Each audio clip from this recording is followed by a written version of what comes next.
Let's turn to Senator Lindsey Graham, South Carolina. Senator, you know how we feel about this. We want to help Ukraine, obviously. But it goes out the door so fast. Like, everything gets done for Ukraine like this, like that. Billions out the door like this. And meanwhile, Americans are looking around like, hey, Congress, what about us? Do you feel that? Hey, I totally get it. Here's the problem with Ukraine. They run out of money in terms of buying weapons, I think, at the middle of May. So the Ukrainian army is delivering a whoop-ass on the Russian army. They're about to run out of ammunition. They're not asking for any soldiers. They're not asking for us to take over the skies anymore. They're just asking for weapons. But we're getting our asses whooped here, Senator. You know that. Come on. Yeah. And we should have gotten that weaponry out to them a year ago when we saw the buildup coming. Oh, boy. Amen. Common sense tells you that Putin's not going to stop in Ukraine. Common sense tells you he was going to invade. Well, the people running the border are also the ones trying to prevent Putin from going into Ukraine. If I thought pulling the plug on Ukraine would make any problem better here, I would entertain it. But our problems here don't get better by allowing Putin to win in Ukraine because he won't stop. Yeah, but can't we do both, Senator? We actually can stop. Can't we do fast track for America? Totally. Everything's fast track for overseas, but can we fast track it here? You know, listen, I'm with you. Why don't we fast track changing our laws at the border? Why don't we fast track oil and gas, right? Why don't we drill for oil and gas that we own? Listen, we don't have the Congress as Republicans. Everything you say, I agree with.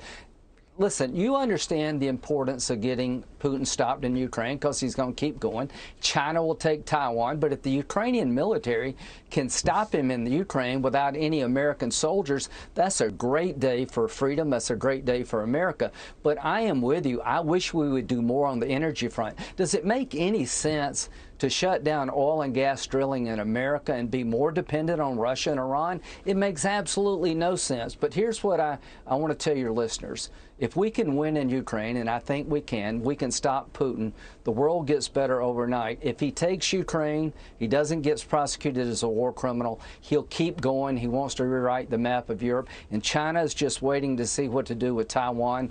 All the chips in the world for our computer high-tech industry comes from Taiwan. So there's a lot at stake here, but I can't argue with. I'm not trying to argue with you that we should be doing more here at home. No, we should have rational border policies. We don't. All right. So we agree. One thing I want to ask you, though, I want to play some sound. This is you talking, I think, January 6th in the Capitol to some New York Times reporters. You said that Joe Biden would be the man to heal the country and unite us and bring us all together. Let's listen and get your reaction. We'll actually come out of this thing stronger. Moments like this reset. It'll take a while. People will calm down. People who are, I don't want to be associated with that. This is a group within a group. And what this does, there'll be a rallying effect for a while where the country says we're better than this. And Biden will help that, right? Yeah, totally. He'll be maybe the best person to have, right? I mean, how bad can you get it with Joe Biden? Joe Biden, the best person to have? Yeah. Do you really believe that? Yeah, I was wrong. You know, I've known Joe for 30 years. He's a nice guy, but he's been a disaster as president. You know, this was literally happening on the day of January the 6th, and I was hoping that President Biden could bring us together. Common sense tells you want the president to be successful. But not only has he failed to bring us together, he has made us less safe. He's ruined our economy. All the bad guys are moving around the world. They didn't do this on Trump's watch because they're afraid of him. Nobody fears Joe Biden abroad, and at home his policies are failing. So, yes, I would have loved him to be successful, but the truth of the matter is he has not been. It's now time to pick a new president. That comes in 2024. Take back the Senate in 2022. Help the Ukrainians beat the Russians in Ukraine so they don't keep going throughout Europe and rewrite the map, and try to stop China from taking Taiwan and secure our border. We got a mess on our hands, but you know what? I'm optimistic. There's no other place I'd rather live than the United States. I'm optimistic too, but I'm not optimistic about speaking to New York Times reporters.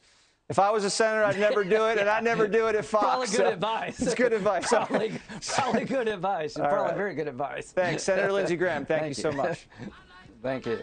Hi, everyone. I'm Brian Kilmeade. I want you to do me a favor. I want you to click to subscribe to the Fox News YouTube page. This is the only way that I know for sure that you're not going to miss any great commentary, any great news bites, any great interviews coming your way on Fox. You can get it all here on YouTube. So subscribe right now.